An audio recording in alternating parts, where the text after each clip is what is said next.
السلام علیکم ویورز، میرا نام عطاء الرحمن اور آپ دیکھ رہے ہیں عطاء بخاری یوٹیوب چینل۔ قرآن کریم کی مسلسل ایکسپوزیشن کے سلسلہ میں آج ہم سورہ الانعام کی آیت نمبر 20 کی ایکسپوزیشن کریں گے۔ اس آیت میں بات ہو رہی ہے ان لوگوں سے متعلق کہ جنہیں کتاب دی گئی، ان سے خطاب ہے۔ یوں کہہ لیں کہ اہل کتاب سے خطاب ہے، اس میں ہم بھی شامل ہیں۔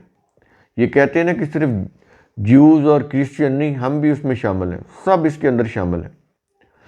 سب جانتے ہیں اللہ کی کتاب کون سی ہے، وہ چاہے کتاب نہ بھی پڑھتے ہوں، ان کو پتہ ہے کہ اللہ کی کتاب کون سی ہے۔ یہ چیز آپ ذہن میں رکھیں۔ تو اس سے یہ نہیں کہ کوئی کہے کہ میں تو نہیں جانتا اللہ کی کتاب کون سی ہے، مجھے کیا پتہ، تو وہ چھوٹ جائے، نہیں چھوٹے گا۔ اگر کسی ملک کے اندر کوئی مجرم پکڑا جاتا ہے تو وہ مجرم عدالت میں یہ کہے کہ میں تو جانتا ہی نہیں تھا کہ اس کام کی یہ سزا ہے، میں تو لا کا اسٹوڈنٹ ہی نہیں ہوں، میں نے تو قانون پڑھا ہوا ہی نہیں، اس قانون کا تو مجھے پتہ ہی نہیں، تو اس کی یہ دلیل عدالت میں قابل قبول نہیں ہے۔ تو سب جانتے ہیں اللہ کی کتاب کو، کہ اللہ کی کتاب کون سی ہے۔ جب یہ جانتے ہیں تو پھر ان کے اوپر یہ لازم قرار پاتا ہے کہ وہ اللہ کی کتاب کو سمجھیں کہ اس نے جب انسانوں کو بنایا ہے تو ان کے لیے جو ضابطۂ اخلاق دیا ہے، ضابطۂ قانون دیا ہے، ضابطۂ حیات دیا ہے، اس کے اندر انسانوں سے مخاطب ہو کر کیا کہا گیا ہے۔ تو یہ چیزیں انسان کی اپنی ذمہ داری میں آتی ہیں کہ وہ اس کو سمجھے۔ یہ نہیں کہ اگر فار ایگزامپل اگر وہ کہے کہ ہمیں تو یہ عربی کی سمجھ نہیں آتی، تو پھر دنیا کے اندر کتنی زبانیں ہیں جو ہم پڑھائی جا رہی ہیں، تو وہاں پر تو یہ عذر نہیں، جسٹیفیکیشن نہیں دی جاتی کہ ہمیں تو اگر کسی نے جرمنی جانا ہے تو وہ کہے مجھے تو جرمنی نہیں آتی، وہ جرمن زبان سیکھے گا۔ اگر کسی نے باہر یورپ میں جانا ہے تو اسٹوڈنٹ ہے تو وہ سیکھے گا انگلش زبان کو، کیونکہ وہ میڈیم ہے جس میں بات چیت کرنی ہے اس نے، تو اس کا ٹیسٹ لیں گے کہ آیا یہ زبان اس کو آتی بھی ہے۔ اب وہ کہے کہ میں تو اردو بولنے والا ہوں، مجھے تو انگلش کی سمجھ نہیں آتی، تو یہ جسٹیفیکیشن قابل قبول نہیں ہے۔ تو اس لیے قرآن کریم کو سمجھنا، جب پتہ ہے کہ یہ اللہ کی کتاب ہے تو پھر یہ بھی ضروری ہے کہ اس کو سمجھا جائے کہ اس کے اندر کیا لکھا ہوا ہے، پھر اس کے مطابق اپنی زندگی کو گزارا جائے۔ یہ چیزیں بڑی اہم ہیں۔ تو شروع کرتے ہیں سورہ الانعام آیت نمبر 20۔ الفاظ ہیں الذین آتیناہم الکتاب، وہ لوگ کہ جنہیں ہم نے کتاب دی۔ اب یہ جو لوگ ہیں ان کے متعلق قرآن کیا کہہ رہا ہے؟ کیا یہ رہا ہے کہ یعرفونہ، وہ اس قرآن کو پہچانتے ہیں۔ یہ ہو کا اشارہ اس قرآن کی طرف ہے کہ وہ اس قرآن کو پہچانتے ہیں۔ اور ان کا پہچاننا کیسا ہے، کیسے پہچانتے ہیں؟ کیا یہ رہا ہے کما یعرفون ابناءہم، ایسے ہی جیسے وہ اپنے بیٹوں کو پہچانتے ہیں۔ ہر انسان کو اپنے بیٹوں کی خبر ہوتی ہے کہ یہ میرا بیٹا ہے، اس میں وہ کبھی بھی نہیں بولتا۔ تو کہتا ہے ایسے یہ پہچانتے ہیں کہ یہ جو قرآن ہے یہ اللہ کی کتاب ہے، جانتے ہیں یہ۔ اس کے بعد اگلے الفاظ ہیں، کیا یہ رہا ہے کہ الذین خسروا انفسہم، وہ لوگ جنہوں نے اپنی جانوں کو نقصان پہنچایا، یعنی انہوں نے خود کو تباہ کیا۔ کس طرح کہ جانتے بوجھتے کہ یہ کتاب اللہ کی ہے، اس کے اندر ہماری زندگی سے متعلق ضابطۂ قانون، ضابطۂ حیات دیا ہوا ہے، ہم اس کو کھولیں، اس کو اس ضابطے کو سمجھیں اور اس کے مطابق زندگی گزاریں، تو وہ تو کرتے ہی نہیں۔ تو پھر جب وہ نہیں کریں گے جو کچھ اللہ نے کہا ہے، جو قوانین اللہ نے دیے ہیں، ان کو فالو نہیں کریں گے۔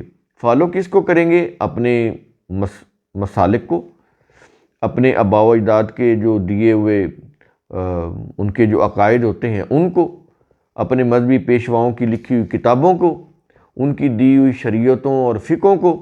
تو جب وہ ان کو فالو کریں گے، اللہ کی کتاب کو فالو نہیں کریں گے، تو ظاہر ہے وہ اس سے ان کو نقصان ہوگا، وہ اپنے آپ کو تباہی میں ڈال رہے ہیں، اپنے آپ کو وہ تباہی میں ڈال رہے ہوں گے۔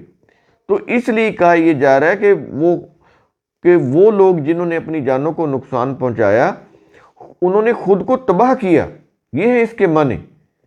ظاہر ہے جب آپ کتاب اللہ کے مطابق اپنی زندگی نہیں گزارتے، پہلی بات تو کتاب اللہ کو سمجھنا ہے، جب آپ کتاب اللہ کو سمجھنے نہیں، اس کے مطابق زندگی نہیں گزاریں گے تو ظاہر ہے اس کا نتیجہ کیا ہوگا؟ تباہی، جس سے ہم دوچار ہیں اس دور کے اندر۔ آپ دیکھ لیں، جہاں بھی دیکھ لیں مذہب ہے، قرآن اس کا دین نہیں ہے، مذہب کی روح سے ہم اپنے تہوار، اپنی مذہبی رسوم سر انجام دے رہے ہیں۔ قرآن کہیں بھی نہیں ہے، نہ عدالتوں کے اندر، نہ حکومت کے ایوانوں کے اندر، نہ عوام کے درمیان، لوگوں کے گھروں میں، کہیں بھی نہیں ہے، ہر جگہ مذہب ہی ہے، اس لیے تباہی آپ کے سامنے ہے۔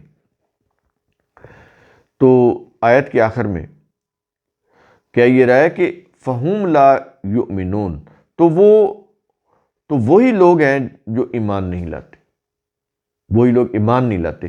کیوں ایمان نہیں لاتے؟ ظاہر ہے انہوں نے قرآن کو چھوڑا ہوا ہے، جان بوجھ کر چھوڑا ہوا ہے، سمجھتے ہیں یہ کتاب اللہ ہے، انسانوں کی رہنمائی کے لیے ہے، اس کے باوجود اس سے رہنمائی حاصل نہیں کرتے، اس میں جو اپنی زندگی سے متعلق جو ضابطے ہیں، قوانین ہیں، اصول ہیں، ان کے اوپر نہیں چلتے۔ تو چلتے کن کے اوپر ہیں؟ فالو کن کو کرتے ہیں؟ اپنے اپنے مسلک کے مذہبی پیشواؤں کو، اپنے اپنی مسلک کی کتابوں کو، اپنے آباء و اجداد کے دیے ہوئے عقائد کو، مذاہب کو، ان کو فالو کرتے ہیں، اس لیے وہ پھر صحیح راستے کے اوپر نہیں آتے، اس لیے وہ پھر ایمان نہیں لاتے۔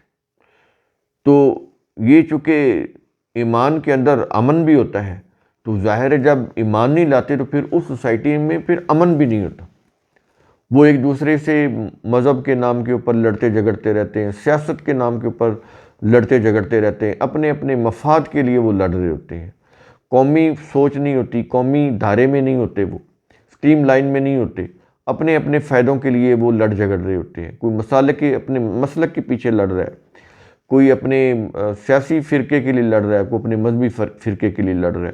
تو یہ پھر اس طرح سے وہ ایمان پر نہیں ہوتے، مومن نہیں ہوتے۔ وہ مومن تو وہ ہوتا ہے جو اللہ کے قوانین کو فالو کرتا ہے اور اس کا وجود لوگوں کے لیے امن کا باعث ہوتا ہے، وہ خود بھی امن میں رہتا ہے، دوسروں کو بھی امن پہنچاتا ہے۔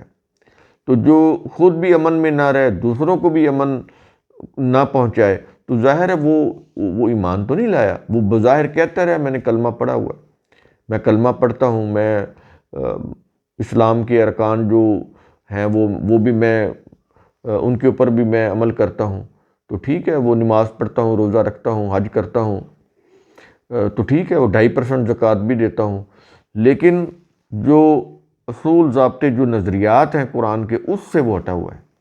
جو اصول ضابطے قرآن کے ہیں ان کو وہ فالو نہیں کر رہا، ان چیزوں کو بالکل یکسر نظر انداز کر کے اپنے اپنے آئیڈیالوجی کے اوپر وہ چل رہا ہے، وہ مذہبی ہو یا سیاسی کوئی بھی ہو، تو وہ پھر یوں سمجھ لیں کہ وہ ایمان نہیں لایا۔ تو ظاہر ہے کہ جب ایمان نہیں لایا تو پھر اس سے امن کی بھی توقع نہ رکھیں آپ، نہ ایمان ہے نہ امن ہے، کچھ بھی نہیں۔ تو یہ بڑی قابل غور آیات ہیں، ان کو آپ ڈیپتھ میں جا کے خود سوچیں، صرف سننا ہی نہیں ہے، ان کے اوپر غور و فکر بھی کرنا ہے، تو پھر آپ ایک صحیح نتیجے کے اوپر پہنچیں گے۔ تو قرآن کریم کا اصول ثم تفکروا، اس کی روح سے آپ خود بھی سوچا کریں، سمجھا کریں، غور و فکر کیا کریں۔ شکریہ۔